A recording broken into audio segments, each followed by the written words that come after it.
بسم اللہ الرحمن الرحیم۔ آج ہم سورہ انعام کی چند آیات پڑھیں گے۔ 3 آیتیں ہمارے کورس میں شامل ہیں۔ سورہ انعام کی آیت نمبر 151، 152، 153، 151، 152 اور 153۔ یہ 3 آیتیں ہمارے کورس میں شامل ہیں جو ہم پڑھیں گے انشاءاللہ۔ اب اس سورہ انعام میں کیا بیان فرما رہا ہے، ان 3 آیتوں میں کیا چیز ہے وہ میں آپ کو بتاتا ہوں تھوڑا سا خلاصہ، کہ اللہ کے وہ غافل بندے جنہوں نے حکم الحاکمین کا نازل کیا ہوا قرآن اور قانون چھوڑ کر اپنے آبائی اور من گھڑت رسموں کو اور چیزوں کو اپنا دین بنا لیا، کہ جو ہمارے بڑوں نے کیا یہی دین ہے۔ ان کو سمجھاؤ تو وہ یہ کہتے ہیں کہ جی ہم نے بڑوں کو اس پر پایا ہے، آبا و اجداد کو اس پر پایا ہے، اور وہ چیزیں جن کو اللہ نے حرام قرار دیا ہے ان لوگوں نے ان کو حلال سمجھ لیا، اور جن چیزوں کو اللہ نے حلال قرار دیا ان کو ان لوگوں نے حرام سمجھ لیا، یعنی خود اپنی عقل سے حرام حلال اور جائز ناجائز کا فیصلہ کر لیا ہے شریعت کو چھوڑ کر۔ تو ان آیات میں اللہ رب العزت نے 10 احکامات کا ذکر کیا ہے جن کو اللہ نے حرام قرار دیا ہے۔ اللہ پاک ان 3 آیات میں ان احکامات کو بیان فرما رہے ہیں کہ جن کو رب العزت نے کہا ہے کہ یہ حرام ہیں، جن کو میں نے حرام قرار دیا ان کو حرام سمجھو، جن کو میں نے حلال کیا ان کو حلال سمجھو، اپنی عقل کے گھوڑے مت دوڑاؤ، اور تمہارے آبا و اجداد نے جو کہا ہے اس پر مت چلو بلکہ میرے دین پر چلو۔ تو پہلی آیت ہمارے سامنے ہے، قُلْ تَعَالَوْا أَتْلُ مَا حَرَّمَ رَبُّكُمْ عَلَيْكُمْ أَلَّا تُشْرِكُوا بِهِ شَيْئًا۔ ترجمہ دیکھ لیجئے۔ قل اے نبی آپ کہہ دیجئے، تعالوا آ جاؤ، اتل ما حرم ربکم علیکم، میں تمہیں سناؤں وہ چیزیں جن کو تمہارے رب نے تم پر حرام کر دیا ہے۔ کون سی چیزیں؟ نمبر 1، اللہ تشرکوا بہ شیئا۔ پہلی چیز کیا بیان کی کہ اس کے ساتھ یعنی اللہ کے ساتھ کسی کو شریک مت کرو۔ وبالوالدین احسانا، ماں باپ کے ساتھ نیکی کرو۔ ولا تقتلوا اولادکم من املاق، اور اپنی اولاد کو مفلسی کی وجہ سے نہ مارو۔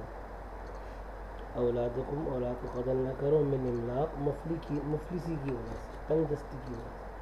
نحن نرزقکم وإیاہم، اللہ کہہ رہے نحن نرزقکم وإیاہم، ہم تمہیں رزق دیتے ہیں اور ان کو بھی ہم ہی رزق دیتے ہیں، تمہارا کوئی عمل دخل نہیں ہے، تم تو صرف محنت کرتے ہو جاتے ہو، بس رزق دینا تو ہمارا کام ہے، ہم تمہیں اور ان کو رزق دیتے ہیں۔ وَلَا تَقْرَبُوا الْفَوَاحِشَ مَا ظَهَرَ مِنْهَا وَمَا بَطَنَ، بے حیائی کے کاموں کے قریب بھی مت جاؤ، خواہ وہ اعلانیہ ہو یا پوشیدہ۔ وَلَا تَقْتُلُوا النَّفْسَ الَّتِي حَرَّمَ اللَّهُ إِلَّا بِالْحَقِّ، اور ناحق کسی کو قتل مت کرو۔ اللہ نے جن کا قتل کرنا، جن کا خون حرام قرار دے دیا ہے ان کو قتل مت کرو۔ ذَلِكُمْ وَصَّاكُمْ بِهِ، اللہ کیا فرما رہے ہیں کہ اس کا تم کو حکم کیا ہے ہم نے، لَعَلَّكُمْ تَعْقِلُونَ، تاکہ تم سمجھو۔ اگلی آیت دیکھیے، تشریح سب کی میں ایک ساتھ بتاؤں آپ کو۔ آیت نمبر 152 ہے، لا تقربوا مال الیتیم، اور یتیم کے مال کے قریب مت جاؤ، الا باللتی ہی احسن، مگر بہتر طریقے سے جاؤ، حتیٰ یبلغ اشدہ، یہاں تک کہ وہ بلوغت کو پہنچ جائے۔ ترجمہ سمجھ لیں، تشریح میں بتاؤں گا تو یہ سب ترجمہ سمجھ میں آ جائے گا انشاءاللہ۔ اگلا حکم، وَأَوْفُوا الْكَيْلَ، ناپ تول کو پورا پورا کرو، والمیزان، تولنے میں بھی اور وزن کرنے میں بھی انصاف کرو، بالقسط، انصاف کے ساتھ۔ لا نکلف نفسا الا وسعها، ہم کسی شخص کو اس کی طاقت سے زیادہ تکلیف نہیں دیتے۔ وَإِذَا قُلْتُمْ فَاعْدِلُوا، اور جب بات کرو تو حق کی بات کرو، وَلَوْ كَانَ ذَا قُرْبَىٰ، اگرچہ وہ اپنا قریبی کوئی بندہ کیوں نہ ہو۔ وَبِعَهْدِ اللَّهِ أَوْفُوا، اور اللہ کے عہد کو پورا کرو۔ ذَلِكُمْ وَصَّاكُمْ بِهِ، اس کا تم کو حکم کیا ہے، لَعَلَّكُمْ تَذَكَّرُونَ، تاکہ تم نصیحت حاصل کرو۔ آیت نمبر 53، وَأَنَّ هَٰذَا صِرَاطِي مُسْتَقِیمًا، اللہ کہہ رہے ہیں یہ دین میرا سیدھا راستہ ہے، وان ھذا، اور یہ دین صراطی مستقیمہ میرا سیدھا راستہ ہے، فاتبعوا، تو اسی راستے پر چلو، ولا تتبعوا السبل، دوسرے راستوں پر مت چلو، فتفرق بکم عن سبیلی، کیونکہ دوسرے راستوں پر چلنا تمہیں اللہ کے راستے سے الگ کر دے گا، ذالکم وصاکم بھی، یہ تم کو حکم دیا ہے تاکہ تم بچتے رہو، لعلکم تتقون، تاکہ تم بچتے رہو۔ تو یہ جو 3 آیات ہیں، ان 3 آیات میں اللہ رب العزت نے 10 ایسے احکامات بتائے ہیں جن کو اللہ رب العزت نے حرام قرار دے دیا، 10 حرام چیزیں۔ پہلا جو اللہ نے حرام قرار دیا، پہلی چیز جو حرمت والی ہے وہ کیا ہے؟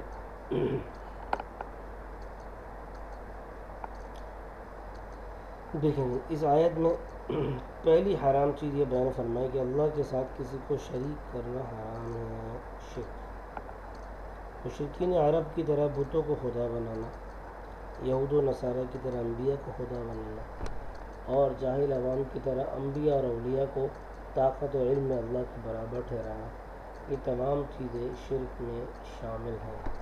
یعنی اللہ کی ذات اور اللہ کی صفات میں کوئی بھی اللہ کے ساتھ شریک نہیں ہے۔ یہ اعتقاد اور اعتماد ہونا چاہیے کہ اللہ کی ذات اور اللہ کی صفات میں کوئی بھی شریک نہیں ہے۔ اس پر پختہ ارادہ کر لیں کہ اللہ کے ساتھ کسی کو شریک نہیں کریں گے۔ اب شرک کی اقسام ہوتی ہیں۔ شرک کی 2 قسمیں، پہلی قسم ہے شرک کی، وہ ہے شرک جلی، یعنی ظاہری شرک، یعنی غیر اللہ کو عبادت میں، اطاعت میں یا اللہ کی خاص صفات میں اللہ کے برابر یا اللہ کا ساتھی قرار دینا اپنے عقیدے اور اپنے ارادے سے، یعنی جان بوجھ کر اللہ کی جو صفات ہیں ان صفات میں بندوں کو اللہ کے برابر قرار دینا، چاہے بندے ہوں یا اور کوئی چیز ہو، یعنی عبادت میں اللہ کے سوا کسی اور کو مستحق قرار دینا، اللہ کی صفت علم میں، اللہ کے مشکل دور کرنے کی صفت میں، اور جتنی بھی صفات ہیں ان سب میں اللہ کے ساتھ کسی کو شریک کر دینا، کسی مخلوق کو، یہ ظاہری شرک ہے، جان بوجھ کے کرنا۔ دوسرا ہے شرک خفی، چھپا ہوا شرک۔ کیا مطلب؟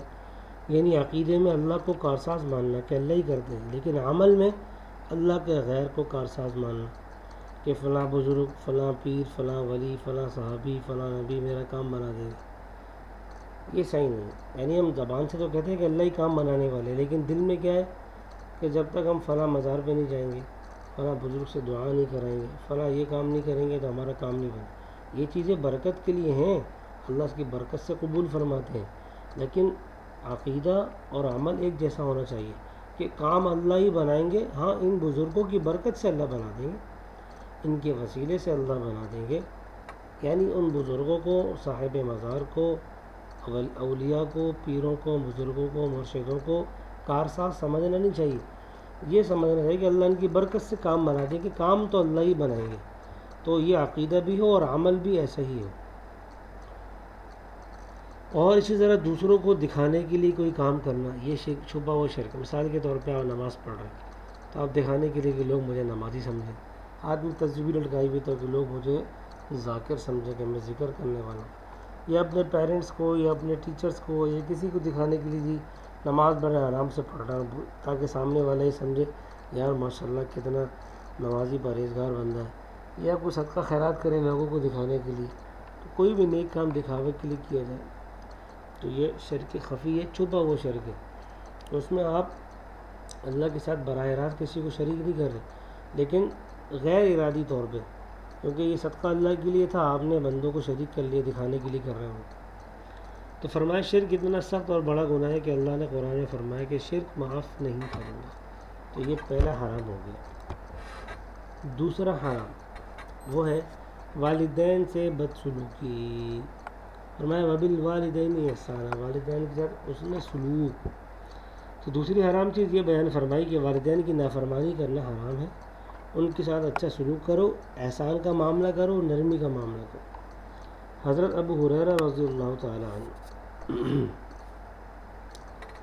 حضرت ابو ہریرہ رضی اللہ عنہ سے روایت ہے کہ رسول پاک صلی اللہ علیہ وسلم نے فرمایا ذلیل ہو گیا، ذلیل ہو گیا، ذلیل ہو گیا، 3 مرتبہ نے فرمایا، جس کی عربی ہے رغم انفو، رغم انفو، اس کی ناک خاک آلودہ ہو گئی۔ آپ نے فرمایا کہ ذلیل ہو گیا، 3 مرتبہ فرمایا۔ تو صحابہ نے عرض کیا رسول اللہ کون ذلیل ہو گیا؟ آپ نے فرمایا وہ شخص جس نے اپنے ماں باپ کو یا ان میں سے کسی ایک کو بڑھاپے کی حالت میں پایا اور وہ جنت میں داخل نہیں ہو سکا۔ مسلم کی روایت ہے۔ یعنی بڑھاپے کی حالت میں اتنی خدمت کر کے جنت کا حصول یقینی ہے، تھوڑی سی خدمت کر کے۔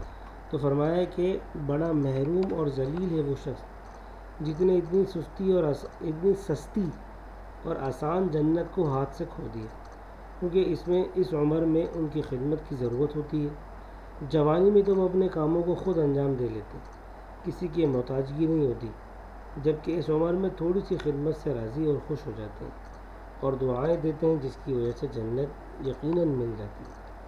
تو آخری عمر میں جب ان کو خدمت کی ضرورت ہے، ایسی عمر میں ان کی تھوڑی سی خدمت کر کے جنت کو حاصل کرنا کتنی بڑی بات ہے۔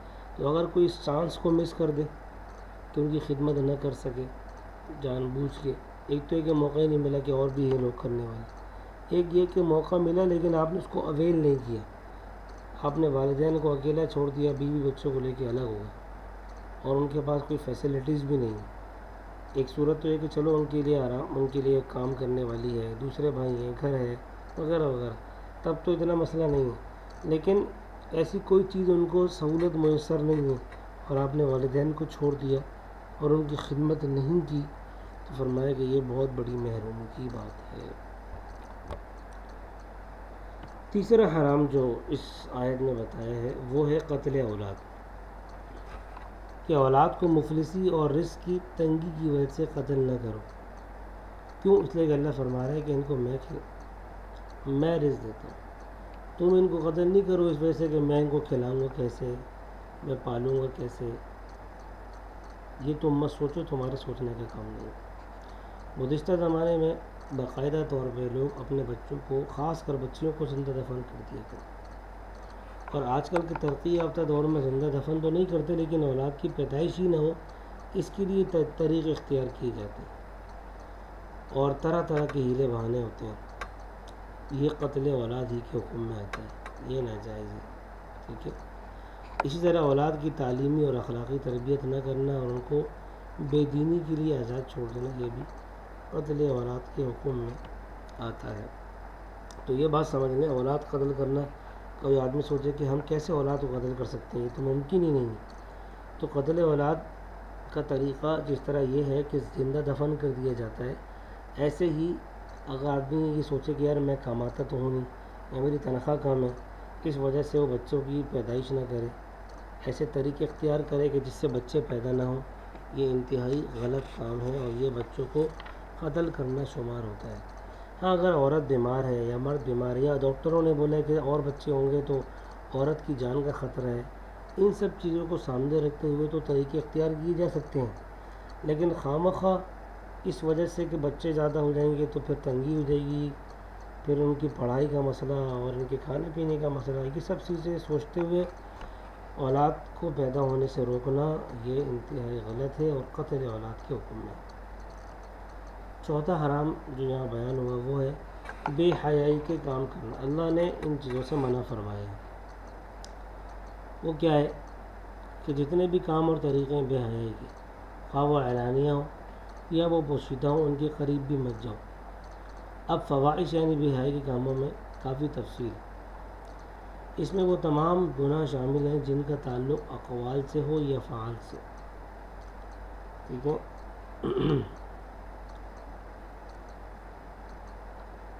اب ان کا تعلق ظاہر یعنی اعلانیہ ہو یا ان کا تعلق یعنی باطن یعنی پوشیدہ سے، ظاہری جسم سے ہو یا باطنی جسم سے، ہاتھ پاؤں اور دیگر اعضاء سے ان کا تعلق ہو، دل دماغ سے ان کا تعلق ہو، تمام چیزیں گناہ جن کا تعلق گناہ سے ہے وہ سب اس میں شامل ہیں بے حیائی میں۔ نمبر 2، ظاہری فواحش سے یہ بھی مراد ہو سکتا ہے، قرآن نے کہا نا کہ بے حیائی کے کام مت کرو، ما ظہر منہا و ما بطن، جو ظاہر ہیں اور جو پوشیدہ ہیں۔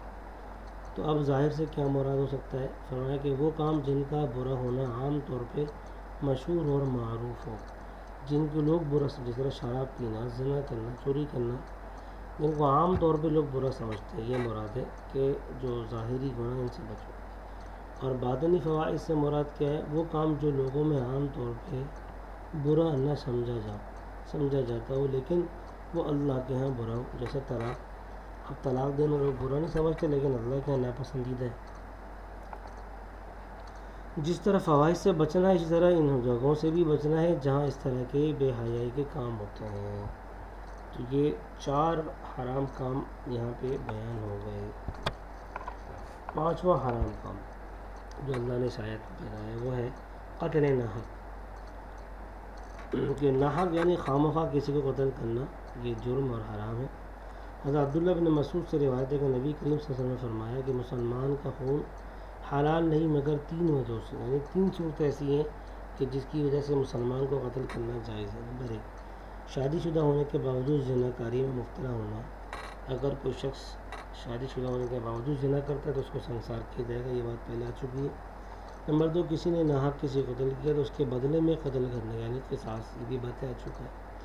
تیسری صورت کیا ہے کہ دین اسلام چھوڑ کے مرتد ہو جانا، یعنی کسی نے اسلام چھوڑ دیا اور خدا نخواستہ جان بوجھ کے کافر ہو گیا تو بدلے اس کو قتل کر دی جائے، یہ باتیں پہلے آ چکی ہیں، 5 صورتیں بیان ہوئی تھیں۔ اچھا، ناحق یعنی بے وجہ قتل کرنا، جس طرح مسلمان کا حرام ہے اسی طرح اس غیر مسلم کا قتل کرنا بغیر وجہ کے حرام ہے جو کسی اسلامی ملک میں قانون کی پابندی کر کے رہا ہو، اس غیر مسلم کو بھی قتل نہیں کر سکتے۔ اچھا جی، چھٹا جو حرمت والا کام ہے، حرام کام ہے، وہ ہے یتیم کا مال ناجائز طور پر کھانا۔ چھٹی چیز جو حرام ہے وہ یہ بیان فرمائی کہ جو کسی یتیم کا والی اور پالنے والا ہو، وہ یتیم کے مال کو آگ سمجھے، اس کو بے جا اور ناحق استعمال نہ کرے۔ البتہ کسی جائز تجارت وغیرہ میں اس مال کو استعمال کرنا یہ جائز ہے اور اچھا ہے، اور جب وہ یتیم بالغ ہو جائے تو اب وہ مال اس کے حوالے کر دیا جائے گا اگر وہ حفاظت کر سکتا ہو اور سمجھدار ہو تو، ورنہ جس عمر میں سمجھدار ہو جائے بالغ ہونے کے بعد اس کو حوالے کر دیا جائے۔ امام ابو حنیفہ کے نزدیک 25 سال کی عمر ایک حد ہے، یعنی یتیم کا مال استعمال کرنا جائز نہیں ہے۔ ہاں، اگر وہ اپنے مال کو ضائع کر دے گا تو اس کی حفاظت کرنا یہ لازم ہے، حفاظت کے طور پہ مال کو رکھا جا سکتا ہے، اور بڑے ہونے کے بعد جب وہ بالغ ہو جائے تو اس کا مال سپرد کر دیا جائے۔ لیکن اگر بالغ ہونے کے بعد بھی وہ اپنے مال کو ضائع کر دے گا، اس کے اندر ابھی شعور پیدا نہیں ہوا، صرف بلوغت ہوئی ہے، تو پھر انتظار کیا جائے کہ وہ سمجھدار ہو جائے۔ امام ابو حنیفہ فرماتے ہیں کہ 25 سال کی عمر ایک ایسی عمر ہے کہ جس میں بندہ سمجھدار ہو جاتا ہے، لہذا مال اس کو دے دیا جائے گا۔ اچھا جی، 7واں حرام جو اس آیت میں بیان کیا ہے وہ ہے ناپ تول میں کمی۔ کہ ناپ تول میں کمی کرنا یہ جائز نہیں ہے، اس کو اللہ نے حرام قرار دیا ہے۔ فرمایا کہ لینے دینے اور ناپ تول میں انصاف سے کام لو، پورا تولو اور ناپو۔ جو لوگ اس میں کمی کرتے ہیں ان کے لیے قرآن میں ہلاکت کا ذکر ہے۔ ویل للمطففین، اللہ فرما رہے کہ ویل، ہلاکت ہے مطففین، کم تولنے والوں کو۔ تو افسر، ملازم، مزدور کا اپنی مقررہ ڈیوٹی اور خدمت میں کوتاہی کرنا بھی ناپ تول کی کمی میں حکم میں آتا ہے۔ یعنی ناپ تول میں کمی سے صرف یہ مراد نہیں ہے کہ آپ کوئی چیز کم تول کے دے رہے ہیں، بلکہ ناپ تول میں اس آیت میں وہ لوگ بھی اس میں شامل ہیں جو اپنی ڈیوٹی صحیح انجام نہیں دے رہے، اپنے وقت میں کمی کر رہے ہیں۔ مال میں کمی کرنا تو آتا ہے لیکن وقت میں کمی کرنا یہ بھی ناپ تول میں کمی کے حکم میں ہے۔ اسی طرح کسی کے حق ادا کرنے میں کمی کرنا، پورا حق ادا نہ کرنا یا ادا کرنے میں تاخیر کرنا بھی اس میں شامل ہے۔ بہت سے لوگ بہنوں کا حق نہیں دیتے، دبا لیتے ہیں، یہ بہت غلط بات ہے۔ ہاں، اگر کوئی شخص اپنی طرف سے پوری کوشش کرے پھر بھی غیر اختیاری طور پہ کچھ کمی رہ جائے تو انشاءاللہ وہ اللہ پاک معاف فرما دیں گے، کیونکہ اللہ خود فرماتے ہیں کہ لا یکلف اللہ نفسا الا وسعها، یعنی بندہ اپنی طرف سے پوری کوشش کرے کہ میں کمی نہ کروں، پھر بھی اگر کوئی اللہ نہ کرے کوئی کمی رہ جائے تو پھر وہ اللہ معاف فرما دیں گے انشاءاللہ۔ 8واں حرام کام وہ ہے حق بات کہنے میں ڈرنا اور چھپانا، اس کو اللہ نے منع فرمایا۔ فرمایا کہ حق بات کہو خواہ تمہارا قریبی رشتہ داری کیوں نہ ہو، یعنی اگر کہیں کوئی معاملہ ہو جائے اور تمہیں گواہی دینی پڑے تو جو حق اور سچ ہے وہ کہو، اگر جو تم جس کے خلاف گواہی دے رہے وہ تمہارا اپنا رشتہ دار یا قریبی دوست ہی کیوں نہ ہو، لیکن تب بھی بات حق اور سچ کہنی، جو سچ بات ہو وہ بتانی، جھوٹ نہیں بولنا۔ اور اگر تمہیں فیصلہ کرنے والا بنا دیا جائے تو اس میں بھی عدل انصاف کا خیال رکھو، کسی ناحق کی جانبداری نہ کرو، ٹھیک ہے؟ ایسا نہیں کہ دوست کی سامنے دوست ہے تو اس کے ساتھ فیصلہ کر دیا دوسرے کو دبا دیا، نہیں، یہ غلط۔ 9واں حرام عہد شکنی، یعنی وعدے کو توڑنا، کہ اللہ نے منع فرمایا کہ اللہ سے جو وعدے کیے ہیں ان کو توڑنا اور پورا نہ کرنا یہ حرام ہے۔ اللہ سے جو وعدہ کیا تھا کہ آپ کو دنیا میں جا کر رب مانا، اللہ قرآن فرماتے ہیں، اللہ نے پوچھا الستُ بربکم، کیا میں تمہارا رب ہوں؟ قالوا بلی، سب نے کہا اللہ آپ ہی ہمارے رب ہیں۔ اللہ نے ہم سب کو عالم ارواح میں جمع فرمایا تھا جہاں روحیں ہوتی ہیں، وہاں ہم سب پوچھا تھا الستُ بربکم، کیا میں تمہارا رب ہوں؟ سب نے کہا جی۔ اب اللہ نے دنیا میں بھیجا آزمانے کے لیے کون اپنے اس وعدے پر پورا اترتا ہے، تو اللہ سے وعدہ کیا تھا کہ اللہ آپ ہمارے رب ہیں اور ہم آپ کو رب مان کر ہی زندگی گزاریں گے۔ اب دنیا میں آ کے ہمارے لیے امتحان ہے کہ ہم رب چاہی گزار رہے ہیں یا من چاہی، تو اللہ کے وعدے کو پورا کرنا جو ہم پر لازم ہے۔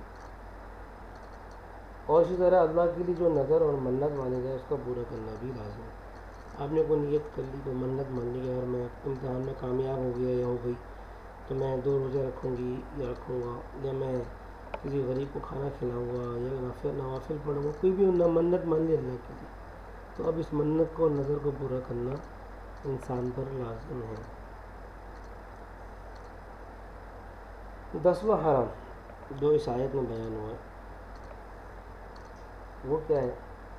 10ویں حرام چیز یہ بیان فرمائی کہ دین حق کے راستے کو چھوڑ کر دین باطل کے راستے کو اختیار کرنا یہ حرام ہے، یعنی اللہ کی رضا کے حصول کا جو راستہ ہے وہ صرف ایک ہی ہے، اور وہ ہے رسول پاک صلی اللہ علیہ وسلم اور صحابہ کی طرز زندگی، اس پر زندگی گزارنا۔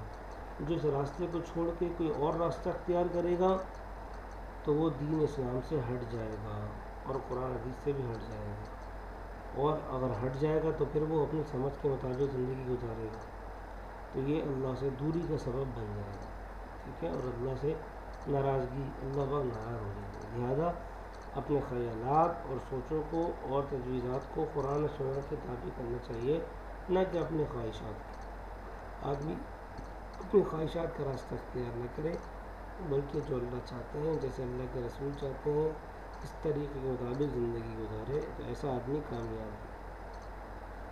اچھا جی، اب 3 آیتوں میں 10 حرام چیزیں بیان ہوئیں، اب ان میں ایک بات دیکھ لیجیے کہ ان کی خصوصیات کیا ہیں۔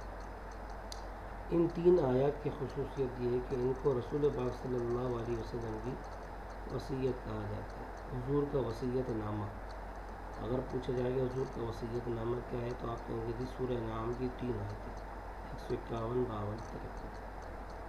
نمبر 2، حضرت کعب بن احبار رضی اللہ عنہ فرماتے ہیں، ایک صحابی ہیں، کہ 10 کلمات تورات میں حضرت موسیٰ پر بھی نازل ہوئے تھے۔ حضرت کعب اسلام لانے سے پہلے چونکہ یہودی عالم تھے تو وہ فرماتے ہیں کہ یہ جو 10 باتیں قرآن میں نازل ہوئی ہیں یہی 10 احکامات تورات میں بھی اللہ نے نازل کیے تھے، حضرت موسیٰ علیہ السلام۔ تیسری چیز، حضرت عبداللہ بن مسعود رضی اللہ عنہ سے منقول ہے کہ جو شخص رسول پاک صلی اللہ علیہ وسلم کا وصیت نامہ دیکھنا چاہے اور پڑھنا چاہے تو وہ ان آیات کو پڑھ لے، ان میں وہ وصیت موجود ہے جو اللہ کے رسول نے اللہ کے حکم سے امت کو فرمائی تھی۔ چوتھی چیز، حضرت عبادہ بن صامت،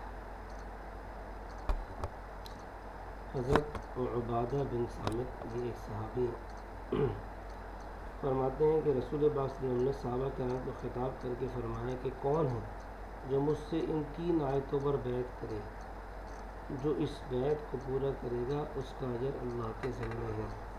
یعنی جو ان 10 چیزوں سے بچے گا، ان حرام کاموں سے، تو یقیناً اللہ تعالیٰ اس کو اجر دے گا، اور وہ اجر کیا ہے؟ جنت کی صورت میں ملے گا انشاءاللہ۔